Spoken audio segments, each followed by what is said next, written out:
ازاي تزيني البيت وتستخدمي قطع الديكور المناسبة. تقدري تختاري نمط ديكور محدد زي بوهيمي او كلاسيكي او ريفي او عصري او صناعي، وده لما تستخدمي نمط محدد هيساعدك انك تركزي على قطع ديكور معينة فيكون شكله حلو جدا في البيت. مهم قوي تختاري لوح تكون الوانها مناسبة، وده لانها بتأثر بشكل كبير على الجو العام للمكان.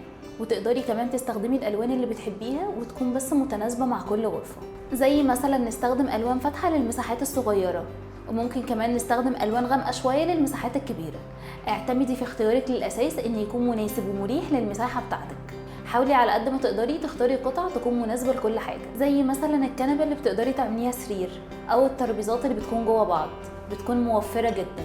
الاضاءه بتلعب دور كبير في ابراز جمال الديكور. استخدمي اضاءه طبيعيه في النهار واضاءه هاديه بالليل. وطبعا لازم تركزي على اختيارك للسجاد والستاير، لازم يكونوا متناسقين مع الوان واشكال الديكور بتاعه البيت. استخدمي اللوح والتحف والنباتات الصغيره اللي بتكون محتاجه اضاءه قليله شويه. ولو مفيش شمس كتير تقدري تستخدمي نباتات زي الصبار، بيضيف لمسه فنيه وجماليه للمكان. وتقدري تضيفي لوح فنيه وهدايا تذكاريه. وكمان تقدري تضيفي المرايات الكبيره، بتدي مساحه للمكان وبتدي اضاءه طبيعيه وبتحلي شكل الديكور وبتعكس شخصيتك.